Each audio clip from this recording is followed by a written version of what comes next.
Tikulandireni ku program inanso ya Sports Access pa Zodiak Television in the bright Buju Kanyama. In this program tunikira magawo awiri tigamba zokhuzana ndi 2026 FIFA World Cup imene kuchitikira maiko a United States, Canada komanso Mexico komanso will bring it back to Malawi kumene tikambirani zokhuzana ndi mmene mpira ulili kuno kumudzi potengera kuti tili ndi annual general meeting ya the Football Association of Malawi, even is the mother body of football in the country. Mustudio muno sindi ndeka ndi Henry Gome as usual, tinayi mustudio muno komanso tindi pare Chinyama, and of course tindi nzathu kuchokera ku DRC. Divin dzina lonse azitchula yekha ichifa ndi dzina la French.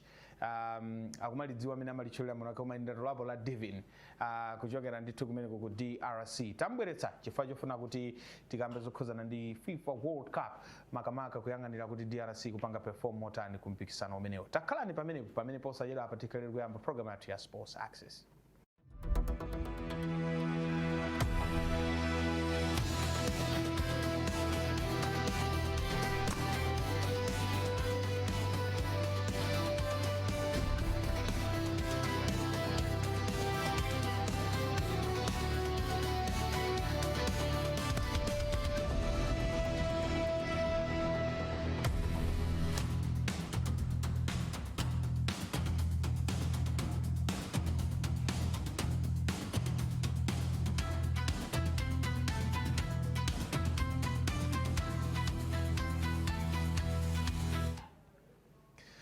Chabuno talandira tsopano makosana amene tinawo mu studio muno ndiyambire ndi Gome ndi Moni Jabetu.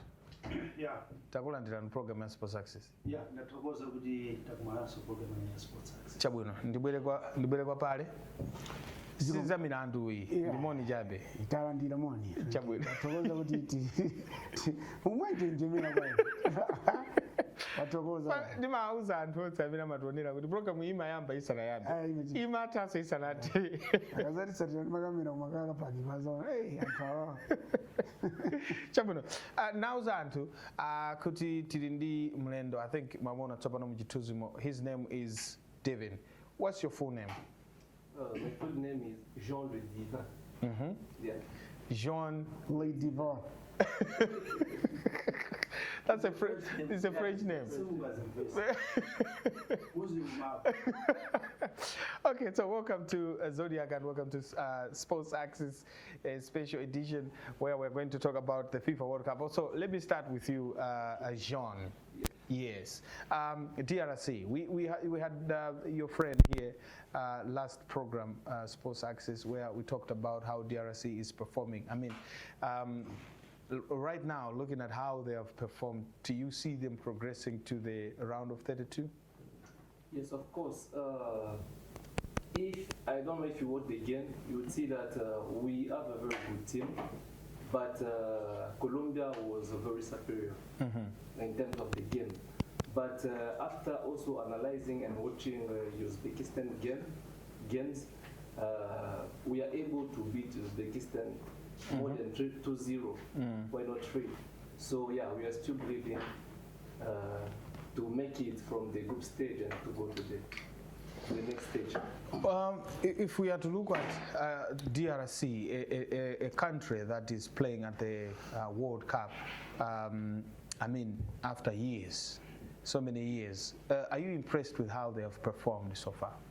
Yes, we are very impressed. The first thing you will see that when the World Cup started, Portugal was among the favored team. So, did you see the way that they performed versus Portugal? And did you see the way that we performed also versus Colombia? Even though we have some mistakes, but the team is doing very good.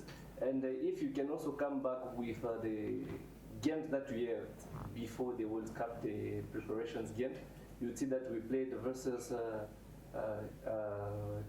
what is this team? We played versus Colombia? No, this is Chile and the preliminaries. Jamaica.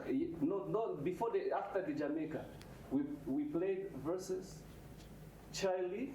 And we also played versus Denmark. But you see, the performance was very, very good. And so far, we are still believing in the team, and the team is getting actually better. Yes. Now, I'm trying to understand how, if you had a chance to talk with your friends in DRC, how are they feeling? I mean, after watching their team playing at the top level at the World Cup, and also looking at the fact that you still have a chance to qualify to the round of 32.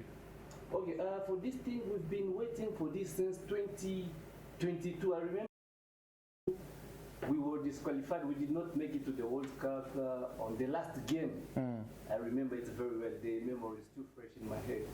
And this time around, we were about to, but Senegal beat us. You know, we were leading the game with 2-0, but Senegal came with a remontada and +1. And then we had a chance to go through the old barrage thing. And now we are in the World Cup. And as a Congolese, from Congolese perspective, it is not just football, but it's symbolic. It is sign for us that the country is now raising. And that the country now is actually present in the concerts of nations. And the performance of players are also giving us hope that we can make it, we can even go far. Okay, so before I go to Pari and Gome, we have talked about DRC now, but I want to hear from you. How impressed or how disappointed are you with some teams that are from Africa that haven't performed well? We have seen Tunisia, they have been kicked out of the World Cup, but of course we have got 3 teams that have already qualified to the round of 32. As an African, not DRC per se, but as an African, how do you think these teams are doing at the World Cup? Okay, as an Africa in global, I'm very happy with the performances because I have the note with the 8th last game. You see that we have 5 victories, 1 draw and 2 defeats. So as a continent, we are doing very well. And so far, teams that are disqualified from the competition, we only have Tunisia. Apart from Tunisia, we have now other countries that are still fighting for their qualifications. But so far, we have 3 qualified teams, which is a very, very big thing. So I'm very, very proud of how Africa we are doing during this World Cup. Okay, so Pale, that's Devin. Pajamnalichula Zinarich. Okay, so that's what he has said. Kumbali Okozan and the FIFA World Cup. The same question to you as an African, because Malawi is not there, so we cannot ask you about Malawi.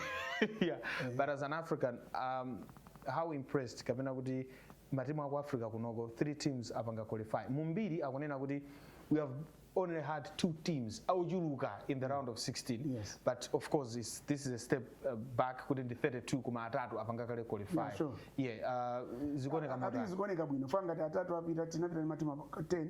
Yes. 10, that's about 33%. Which means tachita bwino kwambiri kwa ngati tapanga qualify ndi atatu for sinat tindi hope yoti mwina Cape Verde because it has qualified was ilipa number 10 that's only 1 game ngawina mena equals kandi 4 points it pushes another country kuti to game koma be ngati Africa I'm sure tachita bwino kwambiri in terms of mene yakalira ngati Morocco timakangana kale tisanabwere pakamera ngati ukumbukira ndachi na Gome ngena kuti iyayi pakana ndichula maina inakosadziwika bwino koma be Morocco is a good team and last time Morocco in Africa ngati ukumbukira semi-finals right 2022 panopa chita qualify mu round of 16 Ivory Coast nayo chita qualify amene on matimu amene ukaonetsetsa there are strong teams kunoko ku Africa particularly West Africa so yati investigation kwambiri ndi Senegal kuti akamafika date ya lero ilibe point ina iliyonse timayembekezera kuti timapatsa mpata kuti akozipita koma I think anali group imene inali yotentha kwambiri so Senegal is already out. Tunisia and I think libereke chizungu cha Gome performed miserably they find a way to kupita kunyumba koma otherwise Africa has done quite as good. South Africa against all odds nimafana nisifuza zimezi final munabwera pano ndiyankhula pa national television kuti South Africa isimukifunira zabwino exactly kuti olechita kwefanga ndikondwa nawo sindi kunakondwa nawo utakoza panga so ndizifika zokwanira kusakondwa na mfanthu wasati konda number 1 so if it akonderezi so ngandifunsa ine kuli bwino ndivale jezi ya dziko lina lilonse South Africa sindingavale komabe popeza achita qualify ndatswaya kutipititsa pa 33%. Atati kuti awina inde betizika tikumanyinyirika mkati mwathu koma they will do us pride amene afika mu round of andali ndi mwayi kwambiri kuti inonso mmene akumana ndi Canada koma no mpira supanganika chikoza umene akumana ndi Canada a weaker side mind Canada will be playing at home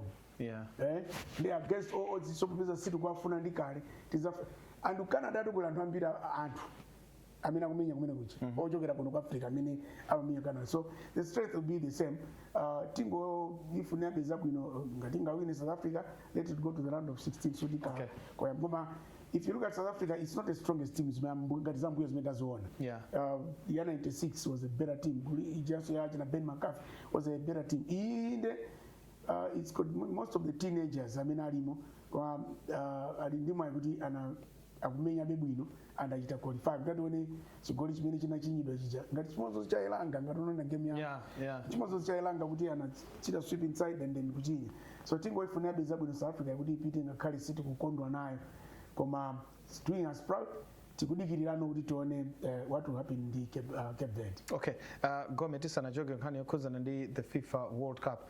We are looking at matimu athu akuno ku Africa amene achitira perform 3 teams so far panga qualify pale amasamu inunso panyanda amasamu ayikakale 33% kuti ndimene tachitira paka 11 there is a chance kuti titha kuonjezera mapesenti iwo kumapita kutsogolo tikaona amene ma standings ma qualifications akuyendera so far. Yeah, of course, this time around is one of the. Kodi mawa apita kuti. Mawa apita kuti kuti. Anali ku effort. Anali ku effort. Ngati unam? Akumenya effort ya 21 days. Oh, jambo.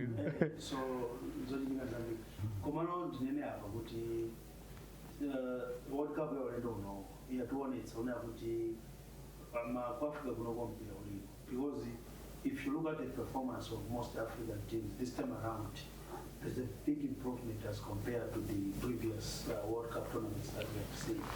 I'll give an example. The last World Cup in 2022, that we only had 2 African teams that went beyond the group stages. We had the Morocco and Senegal. Of course, Senegal were eliminated in the round of 16. Morocco went all the way to the semi-finals, becoming the first African team to reach the semi-finals of the World Cup. Okay, they managed to beat teams like Portugal, who were the favorites at that time. Spain, who were the favorites at that time. Lost to France in the semi-finals. And again, you actually notice that apart from Morocco, the other teams that have done well at the World Cup, African teams, we took from Senegal in 2002, they also reached the quarterfinals. But that was the only team even in Africa knockout stages. Yeah, and 2002. Yeah. Then we had Ghana in 2010. In South Africa, they also reached the quarterfinals. The quarterfinals. But now, if you look at what is happening this time around, of course, in 2014, we also had 2 teams. I mean, Anabanga qualified. But not reached the quarterfinals. Yeah. Now, for the first time, we have we didn't big from the World Cup. 10 teams. Of course, Zodiak is for 9 teams. But because of the intercontinental playoffs, DRC managed to qualify, becoming the 10th team from Africa qualified for the World Cup. Now, of the 10 teams, already we have seen 3 that have qualified for the knockout stage. 4 feti yawe yatuikakale. 3 have qualified, 1 has been eliminated. Tunisia. Yeah, only Tunisia they have been eliminated. Now, if you look at the remaining teams, for example, DRC have, if I may put it, minimal chances of qualifying because either maybe they might qualify as best losers, but if you look at their game against Uzbekistan, DRC will win this game, okay? Yeah. With whatever margin they win. They should win this game, and they have to win this game. Yeah, but if you look at their group, you will actually notice that Colombia already has 6 points, okay? And they have already qualified. And then you have Portugal, they have got 4 points. Okay. Now DRC, their maximum points is also 4 points. Okay. So it will just depend on the outcome of the result of the game between Colombia and Portugal. Okay? But they still have chances that they can qualify. And then we have Cabo Verde. I'm seeing Cabo Verde also qualify. Because if you look at their group, for example, you actually notice that Spain are leading that group with 4 points. And then you have Uruguay, they have got 2 points. Okay, Cabo Verde have 2 points. And then Saudi Arabia, they have got 1 point. Now, the final round of fixtures, we'll see Spain playing against Uruguay, okay? Meaning that either Spain or Uruguay will qualify. On the other hand, you have Cabo Verde, who are playing against Saudi Arabia. Now, from what we have seen, the performance that we have seen from Cabo Verde, and playing against a team like Saudi Arabia, I'm giving chances to Cabo Verde. They're going to qualify. They can actually qualify. Taking us to what? To what percentage? If two of them, If 40. that's about 45 somewhere. 50%. If Chelsea qualifies, Cabo Verde Qualifies. That's 5. we're talking 5 teams. Yeah. Okay. That's We're 50%. talking 5 teams. Of course, the Senegal very, very difficult. They are out. Algeria? Algeria, Egypt? Algeria, they still have Egypt, of course. Egypt have got chances. And Algeria have also got chances. Right, we might have even 7 teams. Which is good. Which is very, very good. Very, very good. Okay? Very, very good. Because if you look at other continents, now, Mukutsutajani sabali. No, I'm surprised. I'm surprised on Egypt. okay, Ghana as well. Yeah. Yeah, Ghana didn't sing and go out. Just Ghana is going. So, Panama teams, I mean, I'm going to get up now with our qualification. We are talking of Tunisia, Senegal. Tunisia is already out. Senegal. Yeah.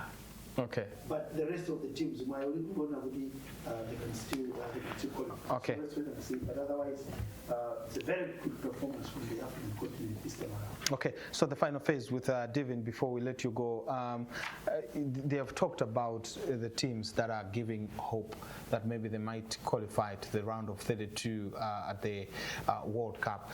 Do you think we have got that window where we have about 4 or 5 teams also joining the 3? Of course, we know Tunisia is already out. Senegal, it's a bit difficult. Yes, I think among the teams that are still fighting, maybe apart from, because Tunisia is already out. Senegal can also surprise us. They can qualify, of course. They have got slim chances, but Yes, I think it's looking difficult. Especially, I think that Ghana will make it.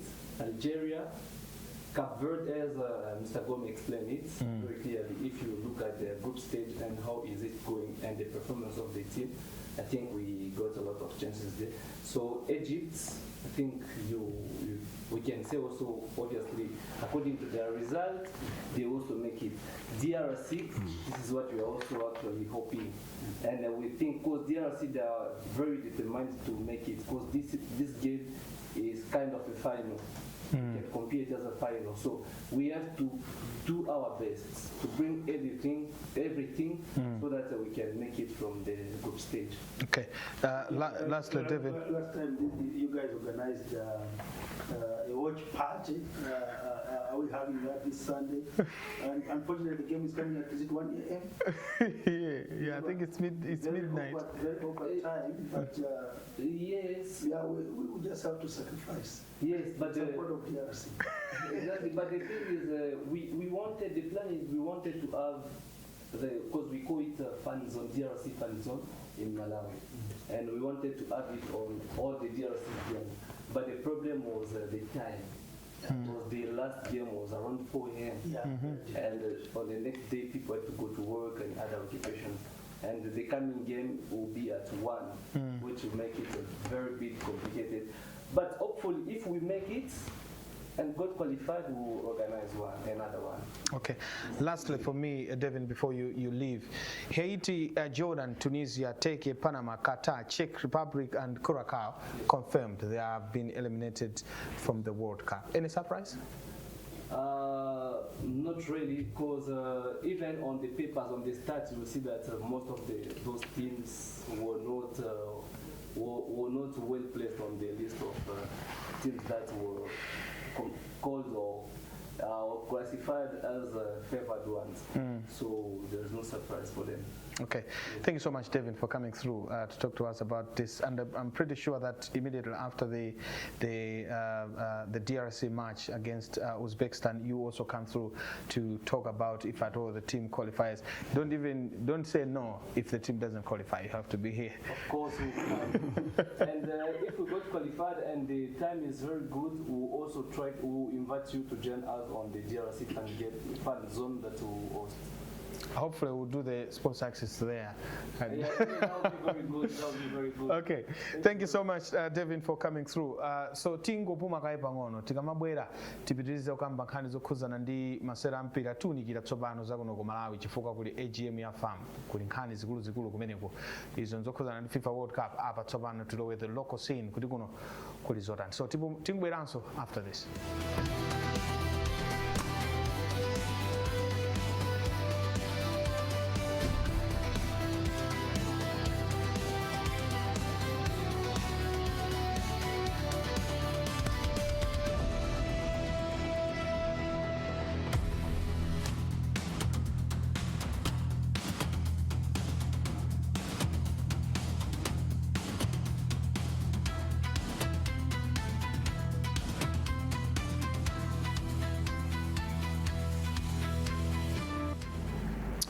Chabwino tipitirize program tsopano imene ya sports access. It's not the kuchitachokako kuodikapo kuja apa tsopano tifuna tilowe ku the local scene kapena kuti mmene mdziko muno zinthu zikuyendera. Kuli nkhani yayikulu imene yatenga nthenje kwambiri ndi ya AGM ya Football Association of Malawi imene kuchitika ndithu loweruka pa 27 June kumene ndi ku Salima. Ndetu kunena kuti nkhani zimene zikutuluka kumene kuti mafuna tiziunikire chifukwa nkhani yayikulu ndiyonena kuti uwu ndi msonkhano wakulu mmene FAM ikuyeneka ikakambirane zokhuzana ndi mmene mpira mdziko muno ulili. Kunali nkhani yonena kuti FAM inayitana the Super League of Malawi teams kapena kuti matimu ampira wa miyendo amene amasera mu FDH Bank Premiership FAM inawayitana koma akuti pazokambirana zimene anakhala nazo kudzera pa internet aona kuti kumeneko tisapite ndipo communication inachokera ku Super League of Malawi kupita ku FAM kuti matimu athu taauza kuti kumeneko asabwere tibwerako ndifeyo kalata imene anasayinira nda Gilbert Mitawa amene kuti Brigadier General Gilbert Mitawa amene ndi president wa Super League of Malawi. Andiyambire pale fani ndikupanga introduce inu mwamba kale kumwemwetera tikuseka uzalizo kumwemwetera mwetulira denga tisabwino so chimene musekera ndi chani mezina zimene zikamachitika amati kambanga mwala mwana pere matisekese nimpota Gilbert Mitawa ndi president wa SULO amene atakambirana ndi mafilets awo anena kuti asapite. Yet the same Gilbert Mitawa ali ndi executive member ku FAM kuti ma decisions amene amapangidwa ku FAM iye kunalibe oita na matimu iye kunalibe. That's why we depend maseka kuti asono ndikani tizikando wanje kuti akulu anali konko wankulu sosati munthu ambaya amakhala ku executive ndikambira ndi agwirizana kuti pangezi FAM nkututsa statement invitation ndikupita kenako ayo wabwerera ku SULO wakakhala pansi akakambira naso aya koma titakambira kuti ana athu asabwere koma mukaimvesa nkhani kunena kuti matimu ene ake akuti ndi amene akana matimu anagwirizana kuti ife kumene kusifuna tipite nde Amitawa kuzokhala nali mbali imodzi yopanga SULO ndimene yatulusa kalata yatuluka kunena kuti akuti matimu aine ake ndi amene aine aka SULO aine aka maakalitsa awawa anena kuti asabwere tikayimirira ndife ine simbwena kupita it's possible kuti akambirana kumene analipo. So that's why I'm saying kuti Amitawa amakhala ku executive anaena ukambira naso just like imene wapangira ndi matimu awo maklabu awo kuti musapite tikakuyimbira ndifeyo. That's where ndimaseka kuti kodi ndekuti administration tidziyendetsa bwanji fapo mpira kuti kuti ikuchuluka kwambiri mindali.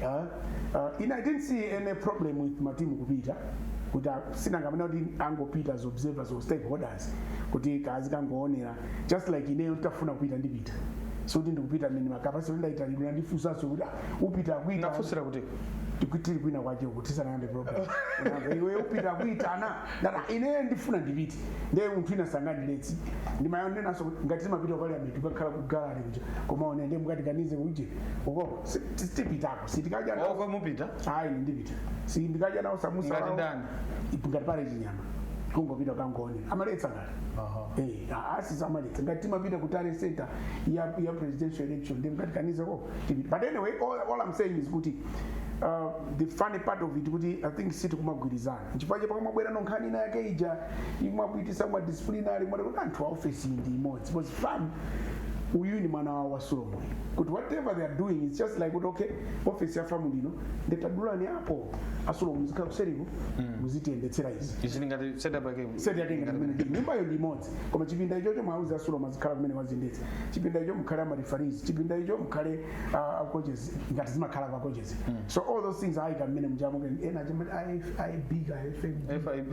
FIB zaikhoza bwanje FIB yeah tumwera na siko sell the components of farm ya under farm kuti ngati pali kukambira na kwina kuli konse uliwemba tinakangana so zimene zomati ya ita kafu so all these things are kuti ikuyendetsayo ndi farm because poma pedo part it is free who is going to answer all these things pama pedo pa business zose so chimene mangoseka chimene joti I think they need to collaborate before they come out kunjaku but ndisanachoke kwa yopita kwa Gome because I know Gome kuti muone pa desk pake pali walemba zinthu za notes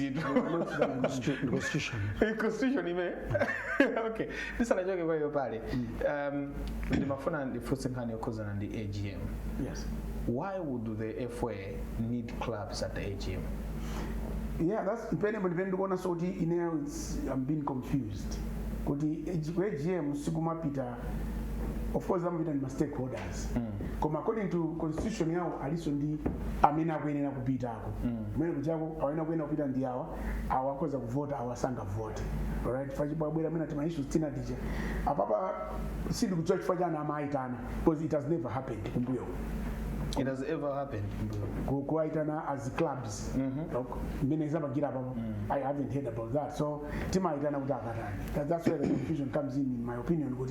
That it, why should we spend on unnecessary expenses? Because having clubs at the AGM is unnecessary. Yes, unnecessary. Because did I want to invitation we need two representatives. Account now. At the same time, so we have about 16 teams. That's 32 people. Okay? That's 32 people. So you need somebody from Chitipa, 2 people from Chitipa, 2 people from Karonga. That's fuel, and the first Sudanga was a regular ticket. It's a fuel. Plus, I can go.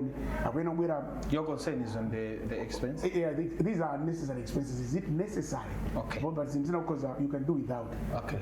Chabwino. Ndibere tsoba noka Gome nkhani yokhudzana ndi issue imeneyi. Dzulo tinali ndi a Fleetwood haya pa exclusive program yathu ya sports. Adakamba apo kunena kuti iwowo akuona kuti ubale wawo ndi Super League of Malawi uli bwinobwino. Titamaliza program imeneyi mawa walachisanu. Mtsogoleri wa Super League of Malawi walengeza kuti ineyo ndathana nazo zakumpirazi ndizangomaliza chaka chamawa mu April ndathana nazo ndi milanso opposition ina iliyonse. Of course zimene zamayankhulana ndi wireless ya times. Tikunena kuti izi zikuchitika pa nthawi imene matimu akukana kuti facilitator the letter coming from Super League of Malawi from Amitawa at the very same time farm kunena right for bala tuli bwinobwino ahaya amatero. All these things zikupanga point to what picture imene akutipatsa mabungo yawira amenewa because it's also pointing at zimene AGM imene itibweretsera. Yeah, chambirira ubale wa farm ndiso msuli bwino yayi. Chifukwa mmaona koma hayato atutsa zimenezo akutuli bwinobwino. Akuyankhula ngati munthu wankulu komano pa chilungamo chake zinthu sizili because mukati muone mmene zikukhalira mmaona zinthu zimene zikuchitika zimezo zimene zimakuuza na kuti apapa zinthu sizikuyenda atu apa. Okay, pali ngati kukula mtima kuchokera kwa mwanayo Solomon. Okay, we also zimene zinachitika pa launch ya FTH kuchokera pene paja kufika na kwase kumene tikuyendako zochita kuonekera na kuti pali vuto lalikulu. Mukabwera ku nkhani yokhuzana ndi invitation ya teams ku AGM. Sulom sina lese matimu kuti asapite ku AGM. According to communication yachokera ku Sulom, komanso maenda amvera Sulom president, akuti matimu apanga chiganizo kuti ife omwe kusitipita mukati imire ndina. Akuti matimuwo anayankhulana nawo. Tikabwerera mbuyo matimu amanyamuka chifukwa ayitanidwa ndi Football Association. Ndena ngasaba tikubwera communication yonena kuti matimu akambirana. Ndana nyamuka amanyamuka asanakambirane. Ndekuti it was before that meeting because we were told kuti meeting imeneyo according to our Sulom president that meeting imene inachitika 8 o'clock dzulo mamawa. Virtual meeting to my clubs. Kukambirana kugwirizana. Pamene pali confusion gome. Now, mene timanyeza nda haya. Tina landira nditoma utenga uta ena banyamuka kale. So 8 koloko ena madzulo anyamuka kale. So ndizijana nena president afamba kunena kuti ma clubs amene akufuna apita. Amene asakufuna akhala. That's confusion. And ndofuna ndinene ichi kunena kuti Football Association of Malawi kuitana ma clubs or any stakeholder wa mpira ku AGM yawo palibe china chonse cholakwika ngati mene ofotokozera pale mucho. Palibe china chilichonse cholakwika. Okay? Akuti muitana bwanji matimu a Super League pamene matimu amayimiridwa ndi Sulom. Sulom represents the interests of the Super League, not of the clubs. Of the Super League. Mandate ya Sulom. Super League yomesa ndi matimu wo. Ndidikira ndikuuzeni. Amaika mu office ni ndani. Ndidikira move. Ndi ma affiliates. Mandate ya Sulom begins and ends at the Super League. Okay. Bas. Chabwino. Matimu wa si matimu a Super League. Ndi matimu amene amamenya FTH trophy, ndi matimu amene amenya Castello, ndi matimu amene amenya ya top 8, ndi matimu amene amapanga chilichonse chimene Football Association Malawi yafuna kuti matimu tabwera tipange apa, matimu tipange apa, matimu agenda omwewo. So matimu awawa si a Sulom. You should get that. Matimu wa si a Sulom. Koma matimu amamenya league imene ikuyendetsedwa ndi Sulom. You get the point. Matimu omwewo samamenya league imene ikuyendetsedwa ndi Football Association. Amamenya ma tournament amene akuyendetsedwa ndi Football Association of Malawi. Okay? Ndichifukwa chake afamu president ajama kuuza nena kuti ife tu matimu wati waitana chifukwa tinawo zoti tikayankhulane nawo. Anapereka chitsanzo cha National Reserve League. Ma reserve team ama team am Super League. Kuti tango chikhazikisa kumene chinthuchi. Timafuna tengepo mwayi tikafotokozere matimu bwino. Okay? Pali matournament amene Football Association of Malawi mayendesa. Pali maishi nkani za clubs, nkani za chani. And this is not the first time. Football Association of Malawi yakhale kumakumana ndi matimu, nkani za commercialization, nkani za chani. Then end ufuseni aucheni abuju ndi pare. Kuti kodi nthawi zonse zimene Football Association of Malawi yakhale kumakumana ndi matimu. Amafusa Sulomu. Kuti tufuna tikumane ndi matimu amafusa Sulom nthawi zonse. Pano tufuna tuyamba chikho cha Castello. Sulom tipemphe nawo kuti matimu anuwa amenye nawo chikho cha Castello. Amatero nthawi zonse. What is wrong this time around? Is it because kuti akumena kwa ekitana kuti ku AGM andi pali mpekesera zoti Sulom yukatesedwa nde amene ali ku Sulom akuopa kuti maudindo awo akatha nde matimu akatesa bwanji maudindo. Popeza matimu they are not delegates, they don't have voting rights. Angopita umene kujangati ma spectators, they don't even take part in the deliberations. You get what I'm saying? So ineyo mantha osewa sindi kwaona kuti akuchokera kutiko. Vuto lake mpira wathu panopo chilichonse chikamachitika tumachionera maso andale. The same issue imene yabwera inu simaonera maso andale. The same issue imene yabwera inu simaonera maso andale. Mpira ukukonzedwa bright. I'll give you an example. Panopo ma chani kodi apita ukotachi makochi. Sapita ukoti kuti ati ndicho imene achitika icha afuna abwererebe chani paka kotrapeka kuti aloleni kuti AGM yapite bengati ma affiliates. We have heard from the referees kuti first menezo sisi kuti ukoti kwa upita woka. Now I'll give you an example. Bright. Kodi dikira. Zinaka kuti zonsezi. Amunayankhula basi. Zinaka kuti zonsezi izi zuchitikazi. Ahaya wakupangira ndale. Kodi haya nakanena kuti ndichotse ma voting rights referees. Ndichotse ma voting rights ku coaches. amene anali oyambirira kumpanga nominate coaches referees mesa anapanga nominate Fleetwood High ndi angabwere kunena kuti ndiwachotsera ngati zili za ndale ndiwachotsera. So for you to know kuti ma decisions awa ndiona kuti tikonze mpira ndale aside for ina kuti ndi ndale anakaena kuti then ndizichotsere mavoti. You get what I'm saying? Yes. Okay, so pali ma decisions ambiri koma what I've observed chona kuti anthu they resist change kwambiri. Change is very difficult, and this is why mwana kuti kumpira kwathuku takati kungozungulira pamodzi kwa nthawi yayitali.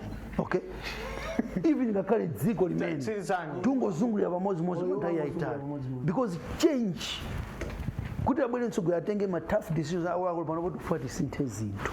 We have been lacking that. Abale mwansanga tufati tseke nthawi. Yeah, I think I'm seeing the Fleet is confused.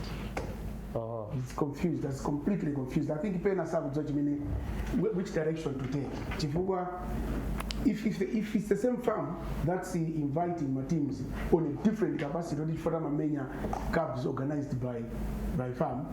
Where it's a youth league or reserve side league.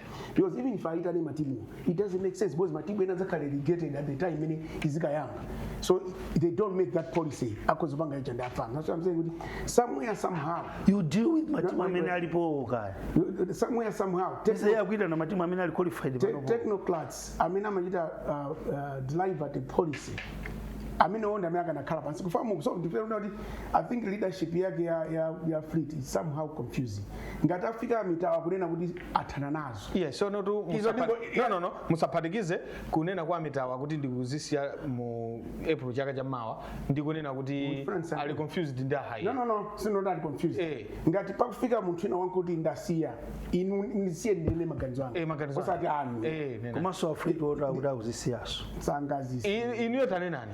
Kuti ngati pafika pakuti pangarani matemu leadership yaku farm, we are supposed to be working together. They are not working together as it is. Chwataonapo kusempana kwa Sulo. Yes. All these things confusion that are coming in. Ana mufusa bolo yutati tuitane agent ola atapanga chiganizo chawo agent Sulo munena kuti tankula nawo maklabu ndiye atuzodisabwera yet awakuzira kuti ena anyamukaka. You can actually see kuti because for me, I still blame with Amina Kutiyanga Mpira as an administrator of the whole country is farm. So if there are confusion everywhere else, who do you blame? Okay. So no our asinta mawanga. Omwa Miami gira slow farm ya jira bwino. Na matimu anayamikira twa. How? Anayamikira. No.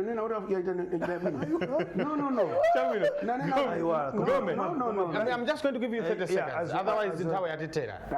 As we close, I think Ineo, I've been. Why don't they take you in a different forum? You're in a club. Yeah. Why GM? Where they're not doing anything. Okay. 30 seconds. Okay. Ineo, I've always advocated for my reforms kumpira watu. And my reforms iwa pena pali pose. Kanisa zisanko, kanisa chani. I have always advocated for that. Why Sulom behaves this way is because kanisa zisanko. Amapita to 8. Kwina amapita to ochepa. Is takati kunena kuti can you normalize this? Panopo hayo amona kuti abanga ma reforms ambiri kumpirako. Kumba kumbali zisanko kuchifanya nisa kukugunda. Chifanya nisa kukugunda kumeneko. And it's the Kadumane now with every affiliate equalize. Also kind of equalize, equal voting powers and everything. They will behave. Okay. Confusion ya farm this room sina yambe dia ndile. Or a free to hire a president. Dia ota nyamilano. Sisma va. Pale aujeni andani mbuyo mpaka chao sinyenda anafika hapo protesta so ala general secretary ku football association of Malawi. So jikuru yano cha kachiri po kale kale. Okay. But so zima chitika fena the football association of Malawi imalekelera zinthu. Okay. So panopo going forward tipempe ma reforms akuchitika and kwina kumachita bwino kwambiri. Koma going forward tipange osapange kuti mavoti ngati mene upangira mavoti tistaino. Okay. Koma tipange zisona kuti mpirawo ufike paso. Mafuna ndikupange invite Monday. Kuti muzakhaliso program ine chifana ngasi AGM kuchitika on Saturday. So Monday we'll have a comprehensive discussion yokhuzana ndi the annual general meeting ya Football Association of Malawi. Koma looking at the time. Is the club item on the agenda? zimezo tizazona on Monday kuti maklabu abwera akamene sinanga agenda yake No, some clubs are going. Okay. And in fact, ali munjira clubs, and in fact, ndefu solanga then ndina kuti because the bright. basi Palibe amene ndi mphamvu yoyesa team kuti isapite ku game ya fam. Ndithokoza kwambiri. agenda ya maklabu Ndithokoza kwambiri. Sulo mzinga lesa team kuti isapite ku game. ndithokoza kwambiri pale chinyama ine ndiyamikire kwambiri kuti ndabwera kuno basi ndithokoza kwambiri henegome zikomo kwambiri ine ndi bright buju kanyama malo manzanga onse amene akugwira ntchito kuti tikupatseni program ya sports access kuyambira pamayambiro mpaka nakufika pano tikufunirani zabwino zonse ndi timu yambiri sindingayitchule tingonena kuti tikumanenso Monday with another one sports access.